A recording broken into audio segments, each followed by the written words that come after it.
나를 부르신 이가 나니 나를 부르신 이가 하나님 나를 보내신 이도 나를 보내신 이도 하나님 나의 나 된 것은 다 하나님 은혜라 나의 달려갈 길 다가도록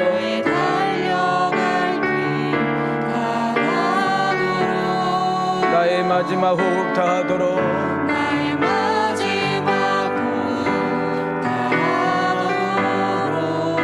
나로 그 십자가 품게 하시니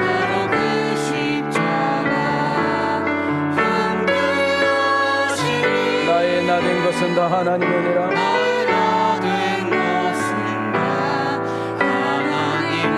우리 두 손 들고 신앙 고백할 없는 은혜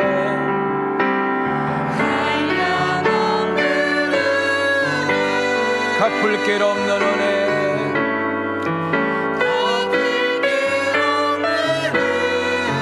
내 삶을 위해서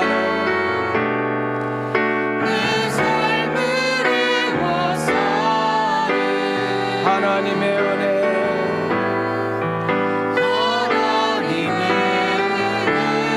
나 주저함 없이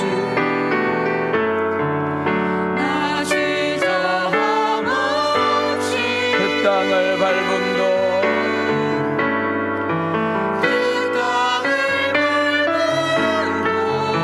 나를 붙드시는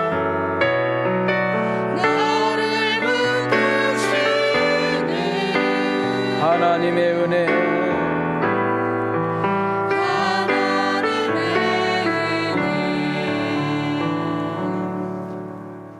그렇습니다.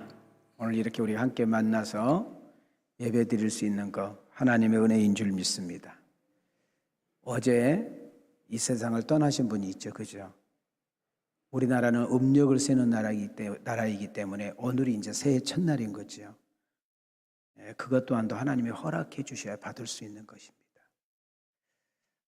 오늘 현장에 오셨든지 온라인으로 예배를 드리든지 간에 오늘 이 신년 첫날을 하나님께 예배하면서 또 우리가 그분과 함께 더불어서 출발할 수 있다는 것 은혜가 아닌가 싶습니다. 이왕 우리가 함께 예배 드리는 거 우리가 온 마음을 다해서 예배할 때에 세상에서 줄 수도 없고 어디에서 찾을 수 없는 하나님만이 독보적으로 줄 수 있는 강 같은 평화, 샘솟는 기쁨, 그리고 바다 같은 사랑, 풍성한 은혜가 우리 심령 가운데 차고 넘칠 수 있기를 주님의 이름으로 축복합니다. 축복합니다. 자, 우리 혼자 계신 분들은 오늘 설날이니까 좀 옆에 함께 좀 찾아가서 앉으시고요. 자, 혼자 앉아 계신 분들은 옆에 두고 함께 가셔. 그래서 인사 한번 하게 해요. 네? 움직이지를 않네. 네. 혼자 어디 가서 인사할 거예요? 함께 이렇게 옆에 누가 좀 가서 함께 인사해 주면 좋잖아요. 네. 자, 우리 한번 서로 인사 한번 해볼까요? 이렇게 인사하겠습니다. 자, 우리 온라인으로 가족들이 예배 드린다면 우리 가족들과 함께 이렇게 인사합시다. 우리 두 손을 이렇게 펴시고 옆 사람에게 이렇게 인사합시다. 예수 안에서 새해 복 많이 받으세요. 자, 다시 한번 우리 옆으로 뒤로 이렇게 인사합시다. 새해는 하나님의 은혜와 사랑 듬뿍 받으세요. 자, 다시 한번 우리 앞뒤로 이렇게 인사합시다. 새해는 평안 속에서 보다 더 보람 있고 값진 인생 살아봅시다. 아멘인가요? 자, 2023년도 이제 올해 마치 항구에 묶여있던 배가 풀어서 백고동을 울리면서 망만대로를 향해서 이제 가고 있습니다. 여러분, 어부는 큰 큰과 만선을 품에 안고 마치 망망대로로 출발하는 것 같은 그런 모습과 같은 것입니다. 올해 여러분들의 그 가정, 또 직장, 기업, 여러분들 모임, 또 손대는 것마다 계획하는 일들마다 우리 왕성교회를 출입하는 모든 성도님들에게 하나님이 함께 하심의 은혜가 있기를 축복합니다. 어디에서 누구를 만나 무엇을 하든지 간에 여러분들이 계획하고 손대는 일에 하나님이 함께 하심의 은혜가 있기를 소망합니다. 저 이제 국민학교 다닐 때, 저희들은 어렸을 때 국민학교, 지금은 초등학교라고 그러죠. 국민학교 다닐 때 꼭 할아버지하고 아버지가 심부름을 시키면 캄캄한 밤에 시켜, 캄캄한 밤에. 근데 여러분들은 몰라도 우리들은 어렸을 때 캄캄한 밤에는 구신이 있다고 확실히 믿었어요. 그러면 겁나서 못 가는 거예요. 그럼 제가 동생을 꼬시는 거예요. 동생을 막 꼬셔가지고 그 동생을 데리고 가면 안 무서워. 참 희한하잖아요. 그 동생이 나 지켜줄 수 있어요? 그 동생이 뭐 해줄 수 있어요? 지금 무슨 말 이해가 되죠? 참 누구하고 함께 한다는 거, 누가 함께 간다는 것이 그렇게 중요한 거예요. 여러분, 이스라엘 백성들이 광야에서 한 주도 아니고 1년도 아니고 무려 40년을 지냈거든요. 여러분, 이스라엘 성지순례를 꼭 가보셔야 돼요. 가보면 이스라엘 백성들이 머물렀던 지나갔던 광야를 우리가 가게 돼요.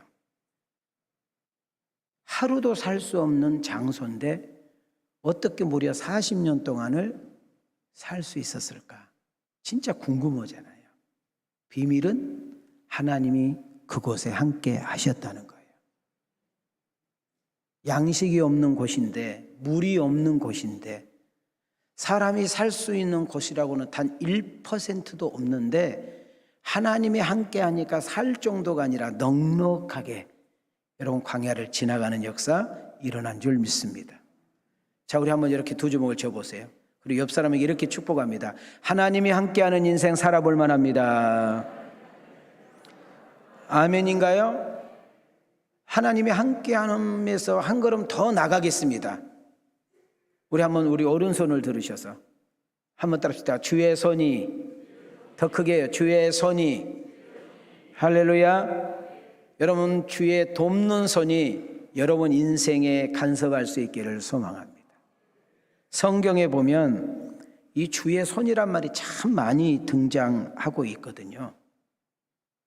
제가 주의 손을 가지고 묵상을 하다 보니까 야베스 기도가 생각이 났습니다. 누구 기도요?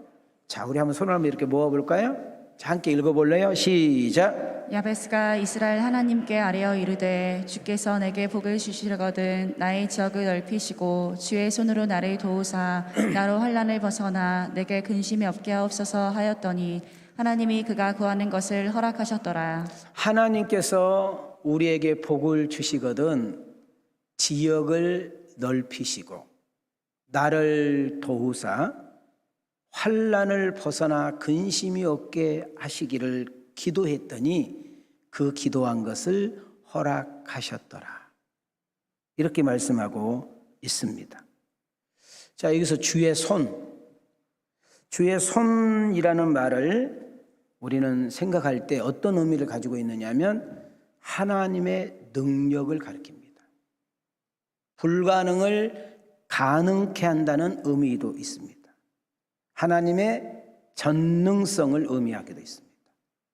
자, 이 말을 우리가 좀 쉽게 와닿을 수 있는 것은 창세기에 가면 18장인가요? 가면 천사들이 아브라함 집에 신방으로 옵니다. 대접을 잘 받더니 축복을 해요. 기쁜 소식을 전해줘요. 너희들이 그렇게 원하고 바라던 자식이 내년 이맘때에 있을 것 같다고. 그때 아브라함하고 그 부인 사라가 동시에 웃었다고 그랬어요. 하나님의 천사가 그걸 알고 왜 비웃니? 아니, 한번 생각을 해봐요. 내 나이가 몇 살인데 우리 마누라가 지금 몇 살인데 뭐 애를 낳아요 하고 비웃었단 말이죠. 그때 그 천사들이 아브라함 부부에게 했던 말이 이렇습니다. 한번 따라합시다. 여호와께서 능한 일이 있겠느냐? 여러분, 우리 하나님이 능치 못할 일이 있겠느냐? 여러분 2023년도 여러분 머무는 곳마다, 여러분 손 대는 것마다, 여러분이 함께 하는 것마다, 여러분이 기도하는 것마다, 여러분들이 손 대는 것마다 주의 손이 함께 하면, 우리 주의 손이 돕는 역사가 일어나면, 그분께서 간섭하시고 역사하시면 능하지 못할 일이 있겠느냐, 이 말씀이 여러분 말씀과 상관 있기를 소망합니다. 여러분 주의 손이 함께하는 인생이 되기를 원하시면 크게 아멘 합시다. 그러려면 우리는 5가지 먼저 자세가 필요해요. 주의 손이 아무에게나 함께하는 것이 아니라, 주의 손이 아무에게나 하는 것이 아니라 우리는 5가지의 자세가 필요해요. 첫째가 뭐냐? 하나님을 절대 신뢰해야 돼요. 하나님 뭐 해야 돼요? 하나님을 절대 신뢰해야 돼요. 그리고 그 하나님께 아침에는 기도의 문을 열고 저녁에는 기도의 문으로 닫는 것처럼 기도해야 돼요. 어떤 일을 결정하고 어떤 일을 선택할 때에 그것이 큰 일일수록 우리는 하나님께 물어보고 그분에게 의논해보고 움직여야 될 줄 믿습니다. 한 걸음 더 나가서 하나님의 약속의 말씀은 어제나 오늘이라 영원토록 동일하잖아요. 히브리서 4장 12절 말씀 보니까 하나님의 말씀은 살아있고 운동력이 있어 좌우의 날성 검보다 외리하여 우리의 영과 혼과 및 간절과 골수를 찔러 쪼개며 우리의 마음과 생각을 감찰한다겠습니다. 내가 없지만 그분은 다 있잖아요. 나는 모르지만 그분은 다 알고 계시잖아요. 나는 할 수 있지만 그분은 다 할 수 있는 거잖아요. 여러분 그 하나님이 우리와 함께 하셔서 그분이 도와주시면 여러분 그 말씀을 붙잡고 살아가는 그들에게 하나님의 놀라운 역사가 일어난다는 거예요. 그리고 그 하나님을 경외하면 주님의 손으로 도와주면 인생 살아볼 만할 줄 믿습니다. 아멘인가요? 우리 복음성가 중에 이런 찬양 있죠. 주님여 이 손을 꼭 잡고 가소서 약하고 피곤한 이 몸을 우리 두 손 모으시고 다시요. 주님의 이 손을 시작. 주님여 이 손을 꼭 잡고 가소서 약하고 피곤한 이 몸을 아멘. 폭풍어 흑암 속 폭풍어 외치서 빛으로 손잡고 날 인도하소서. 두 손 가슴에 손을 대시고 인생이 힘들고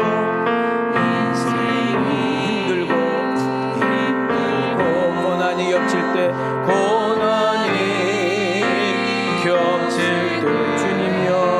주님여 날 도와주소서. 외치는 이 소리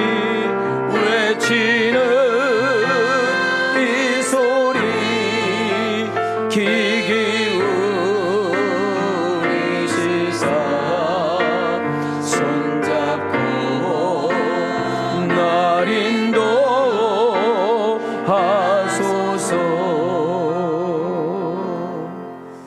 아멘.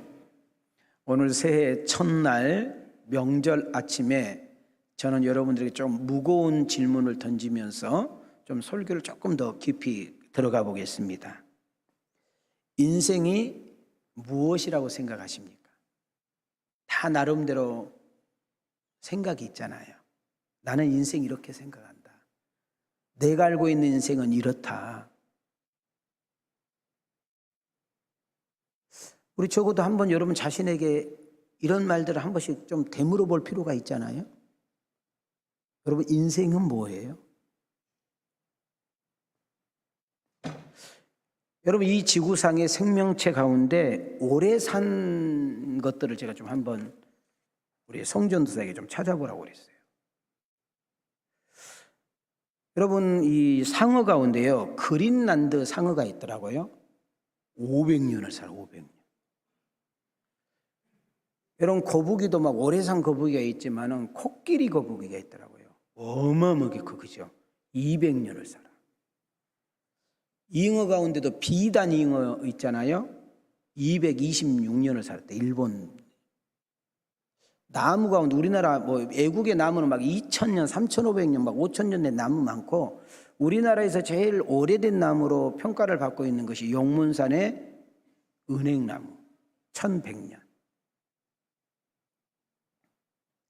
제가 왜 오늘 이것을 여러분에게 소개를 해주냐면 우리 인간이 대단한 것 같아요. 여러분과 내가 뭐 엄청난 사람인 것 같은데 인생 되게 짧아요.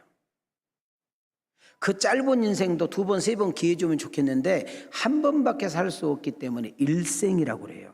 그렇기 때문에 연습 삼아 살 수 없고 대충 살 수 없는 것이죠. 근데 제가 여러분한테 충격적인 이야기는 이렇게 얼마 살지도 못한 우리 인간에게, 연약하기 그지없는 인간에게, 줏대 없는 우리 인간에게 여러분 하루에도 수십 번 저속으로 바뀌는 내 자신이 나도 나를 믿지 못하는 그런 사람에게 이 만물을 만들어 놓으시고 우리 인간에게 다스리고 통치하시라는 위임을 받았다는데 우리는 놀람을 금할 수가 없습니다. 창세기 1장 28절로 가겠습니다. 시작. 하나님이 그들에게 복을 주시며 하나님이 그들에게 이르시되 생육하고 번성하여 땅에 충만하라. 땅을 정복하라. 바다의 물고기와 하늘의 새와 땅에 움직이는 모든 생물을 다스리라 하시니라. 자, 여기서 중요한 단어 4단어를 놓치지 말아야 됩니다. 번성하라, 그리고 충만하라, 그리고 정복하라, 그리고 다스리라. 이것을 우리 인간에게, 여러분 어마어마한 집체 많은 코끼리도 인간이 다스릴 수 있고, 여러분 어마어마한 무서운 맹수 호랭이 사자도 인간이 다스릴 수 있고, 여러분 정말로 빠르는 치타도 우리가 다스릴 수 있고, 여러분 이것들을 우리가 다스릴 수 있는 권한을 우리에게 주신 거지요. 자, 우리는 여기서 한 가지 꼭 놓치지 말아야 돼요. 나는 병이 들었는데, 나는 나이가 먹었는데, 나는 직장도 변변치 않는데, 나는 나이 먹었는데 결혼도 못했는데, 나는 회사 다녀도 월급도 얼마 되지 않는데, 때로는 마누라에게 인정도 받지 못하는데, 주변 사람들이 나를 비웃고 조롱하는데, 나 같은 사람 거 뭐해? 나 같은 인생 살아서 뭐해? 어디 쓸데 있나? 이렇게 생각하신 분이 여기 계시거나 온라인으로 듣는 분이 계시나 잘 들으세요. 우리는 하찮은 존재가 아니에요. 여러분 함부로 감히 누군가가 당신은 이런 사람이라고 평가받을 존재도 아니에요. 성경은 우리에게 정확하게 말하는데 여러분과 나는 존귀하고 보배로운 사람들이에요. 더 놀라운 사실 이야기할까요? 이 세상에 하나밖에 없어요. 둘도 아니고 셋도 아니고 이 세상에 여러분과 똑같은 사람은 하나밖에 없기 때문에 하나님이 만드시는 걸작품인 줄 믿습니다. 마음에 안 든 부분이 있죠. 저도 마음에 안 든 부분이 여기서 키만 조금만 더 컸으면 얼마나 좋을까 이런 생각을 늘 합니다. 그럼에도 불구하고 여러분 이 짤딱만한 이 키 속에서 하나님이 나름대로 만드시고 다듬으셔서 지금 여러분 앞에 세워놓으셨잖아요. 하나님의 그 전능성의 손과 그 하나님의 창조적인 손과 그 하나님의 전지성의 손이 여러분 만져질 때, 여러분의 부부를 만져지고 여러분 자녀를 만져지고 여러분의 인생을 만져지고 여러분의 악기를 만져질 때 놀라운 변화와 회복의 역사가 일어날 줄 믿습니다. 한 번 사는 인생 길지 않아요. 값지게 의미 있게 보람되고 행복하게 살아야 맞지 않습니까? 오늘 우리가 본문 내용을 보면 솔로몬을 통해서 쓰게 하셨던 전도서라는 책입니다. 하나님은 솔로몬이라는 사람을 통해서 3권의 책을 쓰게 하셨어요. 여러분 지혜서라고 알고 있는 전도서, 하나님의 사랑을 얻게 하는 아가서, 그리고 인생을 되돌아보면서 인생이 뭐냐, 도대체 인생을 어떻게 살아야 되겠느냐라고 그 인생을 논하고 있는 책이 전도서라는 책입니다. 이 전도서의 총 주제는 인생이 뭐냐는 거예요. 인생이. 너는 누구냐? 왜 이 세상에 태어났고 너 왜 그렇게 살아가느냐? 한번 깊이 생각해 보고 성찰해 보고 자신을 좀 한번 되돌아보라는 거예요. 솔로몬이라는 사람은 왕입니다. 여러분 이스라엘이라는 나라가 조성이 되고 나서 1대 왕 사울왕, 2대 왕 다윗왕, 3대 왕이 솔로몬 왕입니다. 무려 40년 통치하고 다스렸습니다. 자기의 인생을 되돌아봤습니다. 백성들을 면밀히 들여다보면서 그는 첫 번째 질문입니다. 오늘 설교 주제가 여러분의 인생에 질문을 던져보십시오. 여러분 좀 생각 좀 하고 사십시오. 올해 새해는 그냥 무턱대고 사는 것이 아니라, 그냥 되는 대로 사는 것이 아니라, 내가 누구인지를 알고 도대체 어느 길로 가야 되며 무엇을 해야 되는지를 좀 생각하며 살아갈 수 있는 여러분과 나의 삶이 되기를 원합니다. 라는 의미에서 설교 주제를 만들었어요. 도대체 인생이 뭐냐 했을 때 영원한 것을 이야기할 수가 있습니다.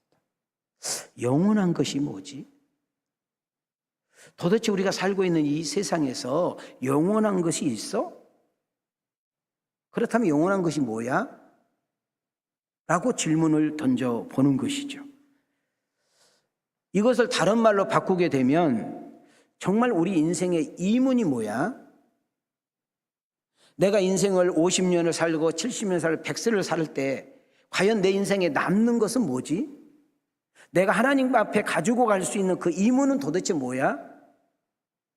하나님은 나에게 분명히 맡겨준 것을 결산하자고 말할 텐데, 그 결산할 때 나는 그분에게 뭐라고 대답할 수 있는 거야? 라는 것을 좀 생각하고 산다면 인생 낭비하지 않고 헛되게 살지 않는다는 것입니다. 인생에 무엇이 유익일까? 도대체 유익이 뭘까? 전도서 1장 3절로 가겠습니다. 시작. 해 아래에서 수고하는 모든 수고가 사람에게 무엇이 유익한가? 사람이 무엇에 유익한가? 여러분, 유익이라는 단어를 찾아봤더니 이익, 수익 이런 등의 뜻을 가지고 있습니다. 다시 말하면 유익이라는 것은 내가 무슨 장사를 해서 이문을 남기는 거, 농사를 져가지고 엄청난 추수를 하는 이런 자체를 의미하기도 합니다. 우리는 창세기 3장으로 가게 되면 최초의 인간 아담이 주제 파악을 하지 못하고 욕심을 부리죠. 사단이 와가지고 유혹을 하는데, 네가 이 선악과를 먹으면 네가 말이야 하나님처럼 된다라는 그 말에 속아서 선악과를 따먹습니다. 결국 욕심이 모든 것을 잃고 말았고, 그 욕심이 하나님 앞에 추방당했고, 결국 욕심이 하나님을 떠나게 되는 일들이 생기게 된 것입니다. 욕심 때문에 우리가 죄를 짓고, 욕심 때문에 자신의 정체성을 잃어버린 거죠.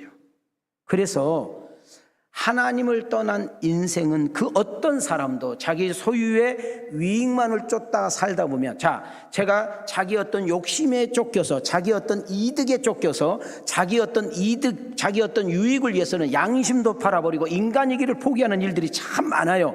그러나 자기의 인생의 죽음의 종착역이 딱 왔을 때 자기의 이문을 계산해 봤더니, 자기 인생을 여정을 딱 스케치하면서 계산해 봤더니 남는 것이 없더라는 거예요. 허무잖아요. 나름대로 열심히 살아봤는데, 최선을 다해봤는데, 남들보다 앞서 가봤는데, 남들보다 많이 가져봤는데, 남들보다 높아져 봤는데, 남들보다 더 많이 배웠는데, 남들보다 더 많은 것을 가지고 있다고 생각했는데, 결국 인생의 끄트머리 가서 계산해보니까 남는 것이 없네. 아무 이득이 없네. 그래서 솔로몬이 뭐라고 고백합니까? 여러분, 내 인생을 더듬어 봤더니, 내가 40년 통치를 하면서 나라를 다스려 봤더니, 나는 모든 것을 가져봤는데, 모든 것을 누려봤는데, 모든 것을 먹어봤는데, 모든 것을 가져봤는데, 나의 인생의 결말은 이렇습니다. 헛되고 헛되고 헛되니 또 헛됩니다.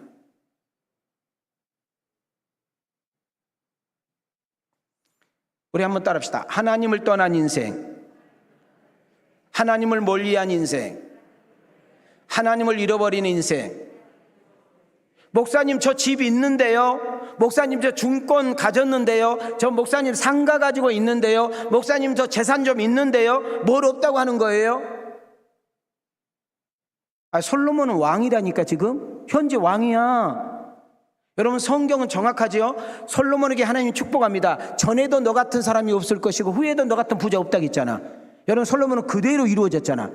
여러분, 어떤 남자가 여자 1000명을 품에 안아봤겠어?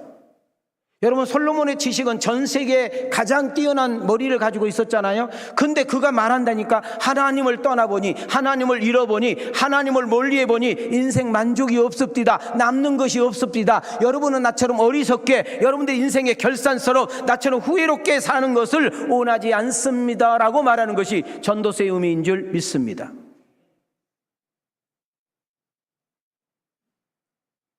솔로몬은 이스라엘의 3대 왕으로 40년을 통치했습니다. 다 가졌어요. 모든 것을 누렸고 성적인 욕망 속에서, 여자 품 속에서 평생 살았습니다. 우리 인간으로 보면 더 이상 부러울 것도 없고 원할 것도 없는 왕입니다. 더 놀라운 사실은 아버지는 평생 전쟁을 치러서 이겼는데 솔로몬은 40년 왕생활하면서 전쟁을 한 번도 치르지 않았기 때문에 평화의 왕이라고 그럽니다. 인간이 가지고 싶은 거 모든 걸 가졌다니까요. 인간의 소원을 다 이루었다니까요. 정말 솔로몬보다 더 부러울 사람은 하나도 없다니까요.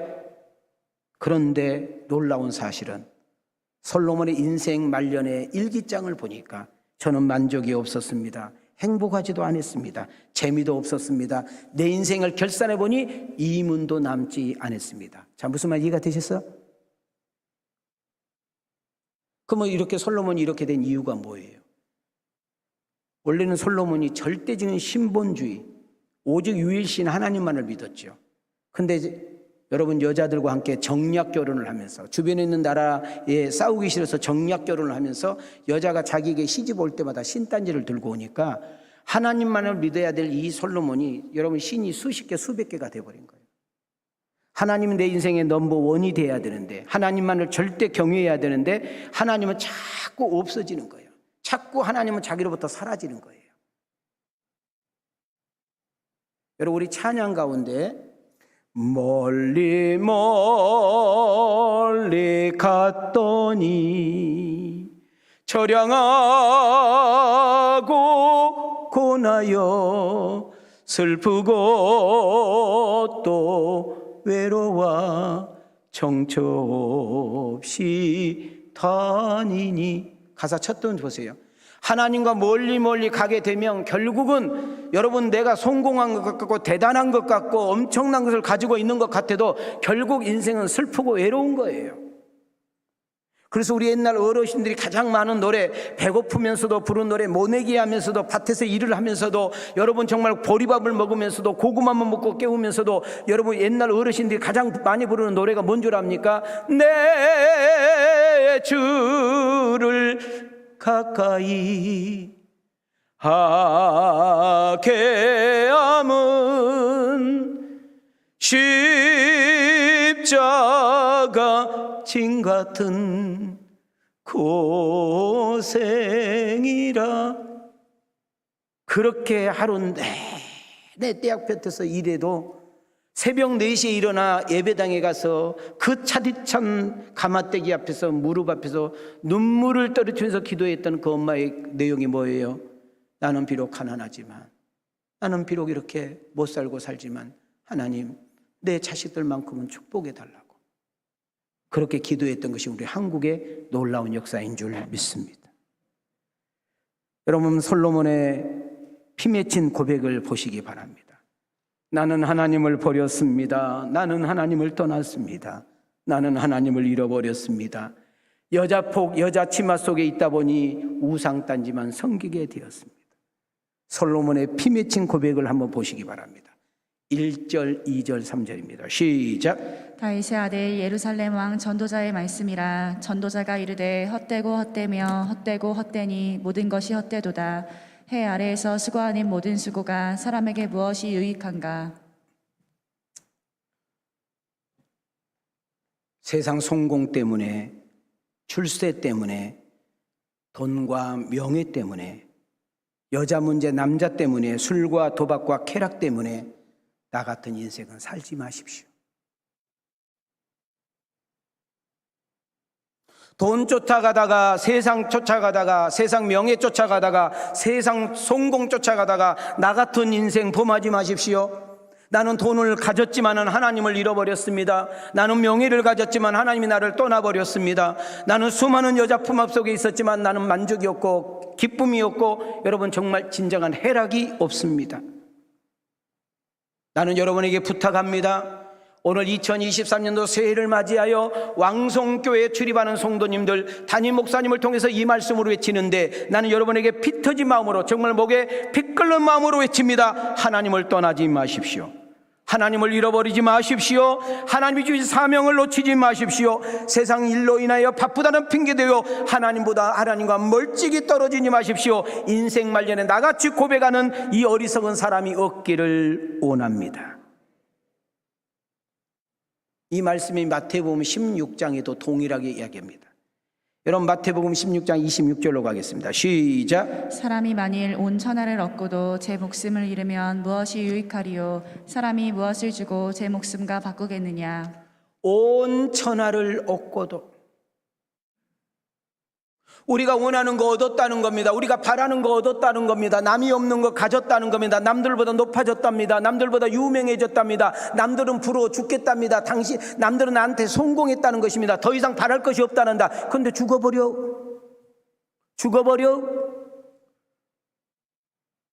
네가 그렇게 자랑하는 거, 네가 그렇게 대단하게 여기는 거, 네가 그렇게 훌륭하다고 여기는 거, 네가 그렇게 인생을 걸었던 거, 죽음 앞에서 너에게 무슨 유익이 있는 거? 생명을 연장할 수 있니? 죽음을 피할 수가 있니? 죽음의 방패막이 아무것도 아니지 않냐?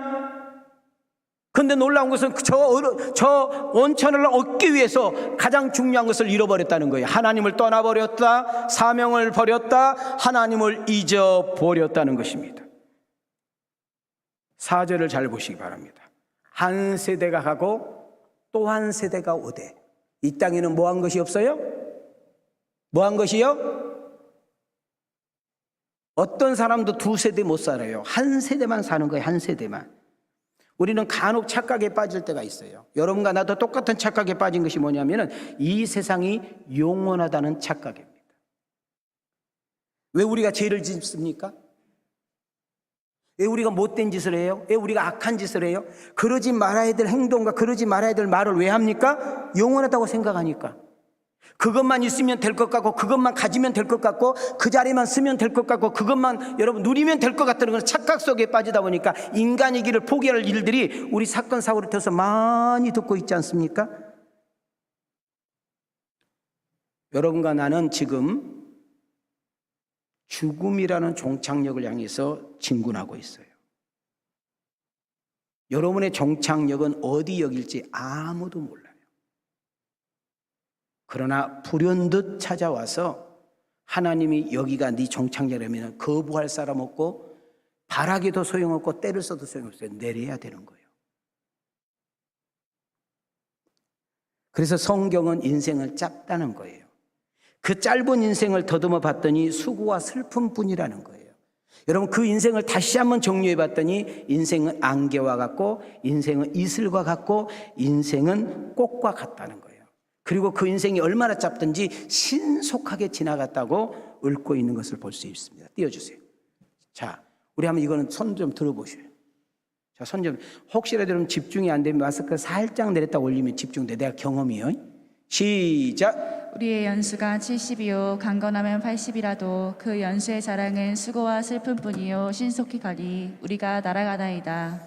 자, 잘 보세요. 우리가 인생 건강하게 잘 유지하면 몇 년 산대요? 80산대요. 그 80 인생을 이렇게 더듬어 봤더니 뭐뿐이래요? 수고와 슬픔뿐이래요. 이 인생은 더디게 간다랬더니 어떻게 가요? 신속하게 간다는 거예요. 제가 이제 말씀을 전화로 아니면 강의 때문에 때로는 뭐 등등으로 해서 제가 KTX를 탈 때가 있어. 옛날에 새마을을 타거나 무궁화호를 타거나 그다음에 이렇게 새마을호를 타게 되면 기차를 타면 음치가 있었어요. 여러분 밖을 내다보면서 여러분 사색도 하고 또 밖을 이렇게 들녘 산을 이렇게 지나가 보면 설교도 떠오르면 메모도 하고 그러는데 요즘은 기차가 하도 빨라가지고 바깥에 보면 어지러워. 뭐 빠른 것이 꼭 좋은 것만은 아니더라고요. 근데 좋은 거 하나 있어요. 우리가 지금 KT 타면 딱 눈 감고 있는데 내리래. 인생이 짧아요. 근데 짧은 인생을 더듬어보니까 힘겨웠고 버거웠고 무거웠어. 이 말씀을 뒷받침해 주는 말씀이 마태복음 11장 28절입니다. 시작. 수고하고 무거운 짐진 자들아 다 내게로 오라. 내가 너희를 쉬게 하리라. 무거운 짐을 나 홀로 지고 견디다 못해 쓰러질 때 불쌍히 여겨 구원해 주리. 은혜의 주님 오직 예수. 무거운 짐을 나 홀로 지고 견디다 못해 쓰러지면 거기가 끝난 줄 알았는데, 더 이상 희망이 없는 줄 알았는데, 그 인생의 그 끝자락에 우리 주님의 손이 내밀어 주셔서 우리를 다시금 일으켜 주시고, 다시 한번 푸시해 주시고, 다시 한번 우리를 일으켜 세워서 이 세상에 당당하게 살아가게 할 수 있는 놀라운 은혜가 우리에게 있다는 사실을 놓치지 마시기를 바랍니다. 광야 같은 인생, 바다와 같은 인생, 하나님의 은혜 없이는, 하나님 돌보심 없이는 절대로 불가능한 이 세상에서 우리는 태어나서 살다가 늙고 죽습니다. 그럼 우리 여기서 또 이제 솔로몬은 또 우리에게 이야기해요. 그러면 이 짧은 인생 살아가는 데 있어서 정말 인생을 되돌아보면 정말 수고와 슬픔뿐인데, 그렇다면은 진짜 영원한 것은 뭐냐? 진짜 영원한 것은 우리에게 뭐냐라고 했을 때 세 가지를 제시하는 것을 보게 됩니다. 첫째로 따라합시다. 하나님은 뭐 하십니다? 영원하십니다. 히브리서 13장 8절입니다. 시작. 예수 그리스도는 어제나 오늘이나 영원토록 동일하시니라. 두 번째 보니까 하나님의 말씀은 영원하시다. 누가복음 21장 33절입니다. 시작. 천지는 없어지겠으나 내 말은 없어지지 아니하리라. 여러분, 예수 안에서 당신의 뜻을 이루고 선한 일들을 감당하는 것, 누가 알아주든 알아주지 않든 간에 우리가 누군가를 위해서 선을 행하고, 여러분 누군가를 위해서 나누고 누군가에게 기쁨이 되는 것들은 하나님께서 잊어버리지 않는다는 거예요. 요엘서 2장 17절입니다. 시작. 이 세상도 그 정욕도 지나가되 오직 하나님의 뜻을 행하는 자는 영원히 거하느니라. 그럼 여기서 하고 싶은 이야기가 뭡니까? 영원하신 하나님만이, 영원하신 말씀만이, 영혼들을 위해서 섬기는 그 일만이 영원히 남고 기억된다고 우리에게 말하고 있습니다. 여러분, 그래서 제가 이 말씀을 좀 우리 삶 속에 한번 적용해 봤어요. 도대체 우리가 하나님께까지 가지고 갈 것, 하나님 앞에 가가지고 내가 쏟아놓을 수 있는 것이 뭘까 봤더니, 다른 사람의 영혼을 위해서 기도해 주는 것, 다른 사람 지옥 갈 것을 안타깝게 여겨 전도하여 주께로 돌아오게 하는 것, 예수님의 이름으로 늘 축복해 주는 것, 그리고 예수의 이름으로 화평을 빌어주는 것, 이것이 영원한 일인 줄 믿습니다.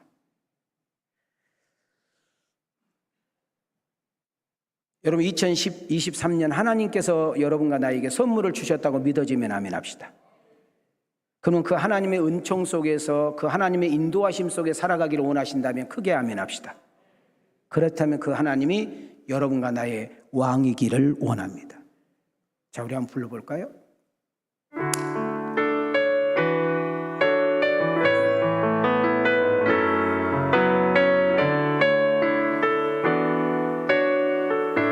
예수 우리 왕이여, 예수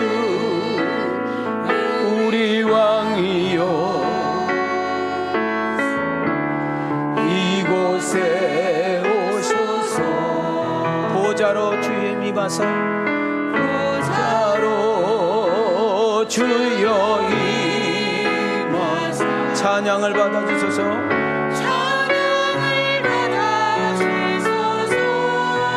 주님을 찬양하오니, 주님을 찬양하오니,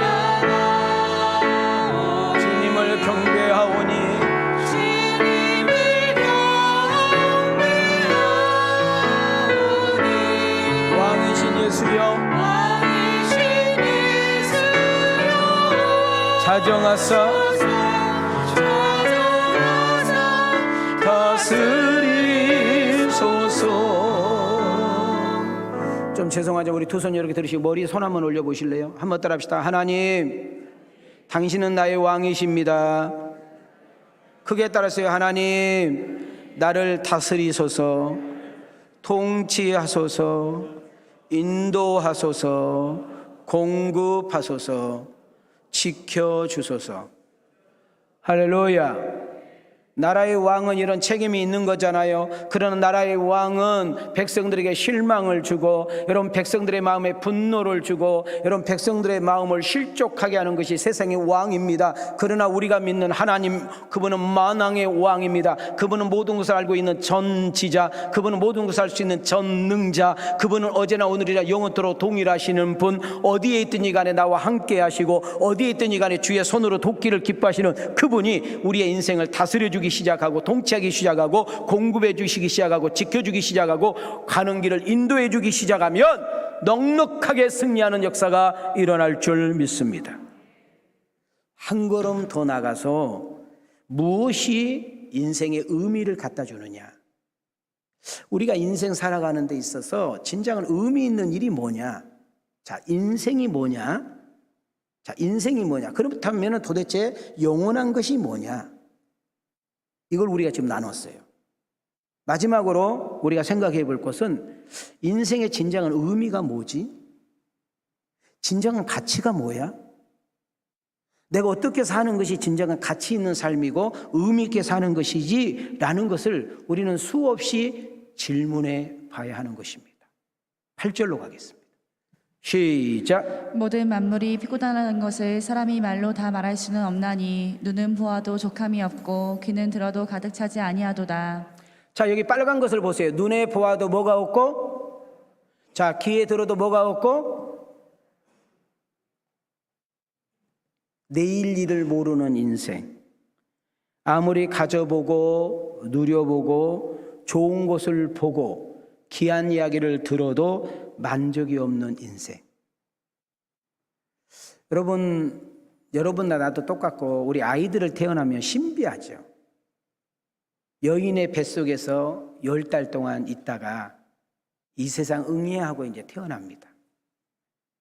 근데 참 모든 아이들은 동일한 것이 하나 있는데, 이 아이가 이렇게 태어날 때 두 주먹을 불끈 쥐고 이 세상에 나온다는 것입니다.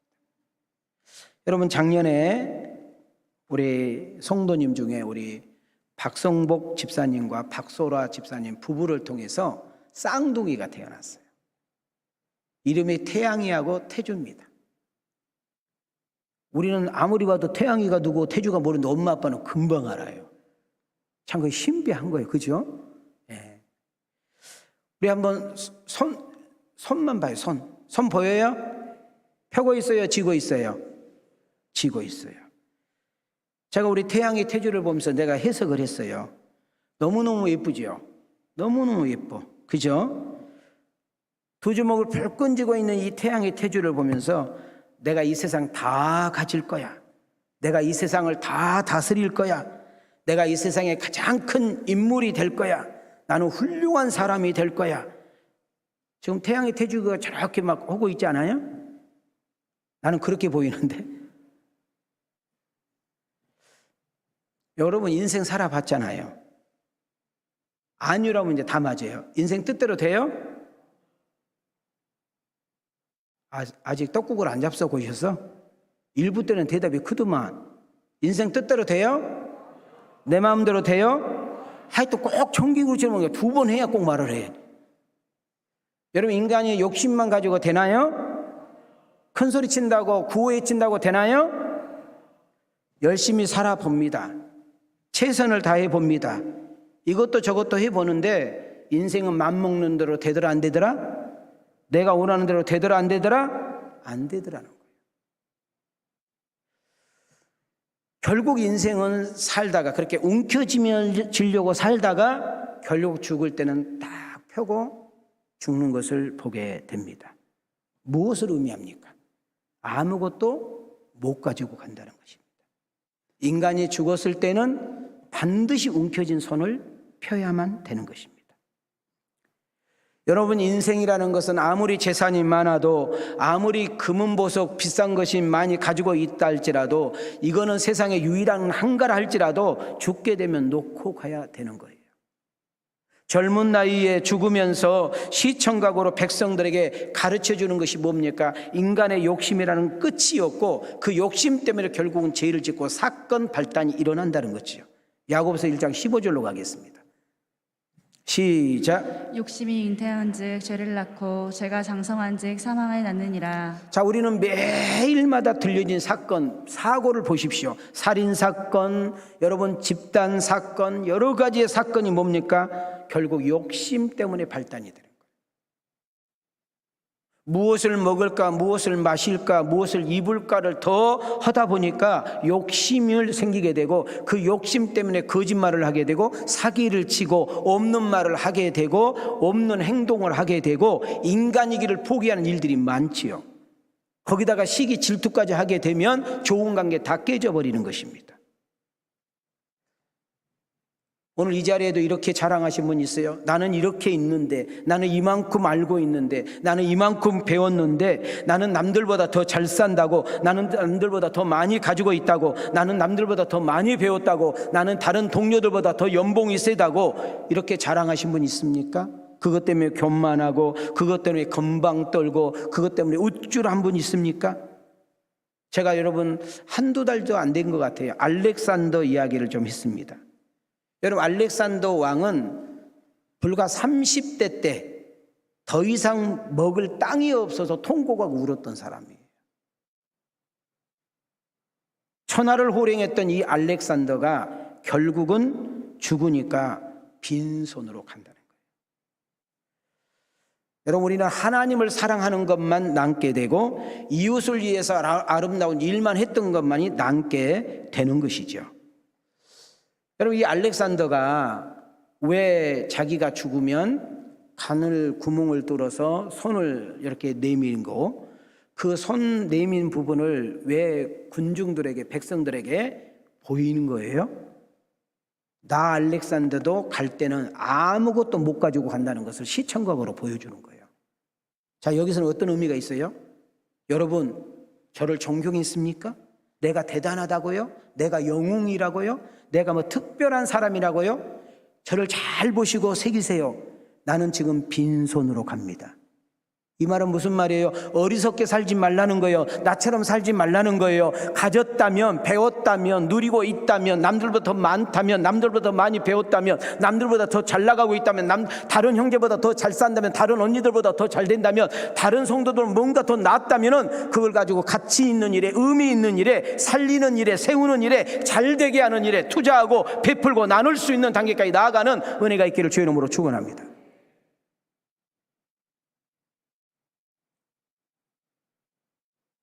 그래야 행복이 있고 만족이 있고 돈의 힘, 파워를 느낄 수가 있는 것입니다. 여러분, 우리 교회 표어를 혹시 아십니까? 영혼을 살리고 뭐예요? 전도지요. 많이 죽어가는 영혼들을 살려내는 일에 여러분의 힘, 은사, 재능, 물질을 쓰고 교회를 세우고, 이거는 예배당만이 아니라 여러분 한 사람 한 사람이 교회로 세워져서 여러분 반석 위에 세우는 교회가 되고, 어떤 환란이 오고 핍박이 오고 어려움이 오고 시험이 와도 흔들림이 없는 신앙의 반석 위에 세우는 교회가 되고, 하나님이 주신 그 물질을 가지고 예배당이 없는 곳에 예배당을 세워서 하나님의 뜻을 이루어드리는 일에 쓰임을 받고, 하나님이 주신 그 재능과 은사와 물질로 이웃들을 살리고 이웃들을 잘되게 하고 이웃들을 세우는 일에 쓰임을 받는 복 있는 여러분과 내가 되어지기를 주님의 이름으로 축원합니다. 오늘 여러분 주보에 보면, 어디에 보면? 주보에 보면 선교 여러 가지 이제 작정서를 넣어놨습니다. 집에 가서 보세요. 집에 가서. 자, 저를 보세요. 선교 부분에는 해외 선교가 있고 국내 선교가 있고 방송 선교가 있습니다. 나눔 부로 가게 되면 우리 나누고 좀 어렵고 힘겨운 사람을 돕지 않은 나눔 구제부가 있습니다. 저는 간혹 신문을 보면서, 뉴스를 보면서 30대, 40대, 50대가 고독사로 죽었다. 얼마나 불쌍합니까? 지금 저희 교회가 상당히 많은 액수를 지금 나누고 있는데, 여러분, 우리 교회가 있는 그 지역에 배고파서 죽은 사람이 있다, 병원비에 약값이 없어서 죽었다, 그러면 우리가 책망받는 거예요. 그래서 교회 기관 임원들과 구역장들과 교회 중진들이 내 주변에 혹시 우리가 살필 사람이 없는가, 도와줄 사람이 없는가를 보는 것이 우리의 목이에요. 여러분이 낸 헌금, 정말 힘들게 어렵게 번 돈을 정말 가치 있게, 의미 있게, 주님 보실 때 흐뭇하게 세상을 밝히는데, 세상을 살려내는 일에, 한 영혼을 구원하고 한 영혼을 정말 주께로 인도하는 일에, 정말 우리 학생 하나가 세워서 위대한 인물을 키워내는 일에 쓰임을 받는 예물이 되어야 될 줄 믿습니다. 한 구자 20만 원입니다. 저는 더도 말고 덜도 말고 100구자만 들어왔으면 좋겠어요. 그리고 나머지 한 구자 20만 원을 못 하신 분들 있잖아요. 월급 80만 원, 100만 원, 200만 원 받는데 20만 원 11조 띄어야지, 그 쉽지가 않아요. 그래서 그런 분들을 위해서는 10,000원, 20,000원, 30,000원, 50,000원 동참해 주시고, 목사님 나는 그것도 여유가 안 돼요, 그러면 여러분들 기도만 해 주셔. 그럼 우리 하나님께서 하시고 역사하실 줄 믿습니다. 성도 여러분, 왜 인생에 만족이 없을까요? 왜 진정한 자유가 없고 평화가 없고 행복이 없을까요? 모든 것의 주인이고 근원자 되신 하나님이 내 안에 없기 때문에, 하나님을 왕으로 삼고 있지 않기 때문에 그렇습니다. 하나님이 여러분을 다스리시고 통치하시고 인도하시고 공급해 주실 때에 진정한 만족이 있고 기쁨이 있고 은혜가 있는 줄 믿습니다. 시편 23편 1절을 보면 여호와가 나의 목자시니 나는 부족함이 없다. 여호와가 우리의 목자가 되는 것이 먼저예요. 부족함이 없는 것이 먼저가 아니라, 여러분 하나님을 찾으시고 그 하나님이 나의 주인이 되시고 그 하나님이 나를 통치하시고 다스리게 되면 내가 사망의 음침한 골짜기도 있었지만 넉넉하게 이겼다는 거예요. 시편 18편에 보면 내가 하나님만을 사랑하나이다. 우리 부모님들 사랑해야 돼요. 우리 배우자 사랑해야 되고요. 친구 사랑해야 되고 다 사랑해야 되지만 하나님보다는 아닌 거예요. 하나님을 최고로 사랑할 수 있는 여러분과 내가 되기를 소망합니다. 그리고 시편 111편 10절 보면 여호와를 경외하는 것이 지혜의 근본이고 그분이 하신 말씀을 지켜나가는 자에게 진정한 행복과 만족이 있는 줄 믿습니다. 저는 말씀을 마치려고 합니다. 우리 인생에 진정한 만족이 없고 진정한 기쁨이 없는데, 이 진정한 은혜, 진정한 기쁨, 진정한 만족이 충만해지려면 우리 한번 두 주먹을 이렇게 쥐시고 우리 크게 한번 외치고 마치겠습니다. 시작. 하나님만 사랑합시다. 자, 크게요. 시작. 하나님만 사랑합시다. 하나님을 목자로 삼읍시다. 하나님만 경외합시다. 우리는 주님 한 분이면 충분합니다. 가슴에 손을 대십시다. 주님 한 분이면 충분합니다. 이렇게 고백할 수 있는 여러분과 내가 되기를 원하시면 크게 아멘합시다.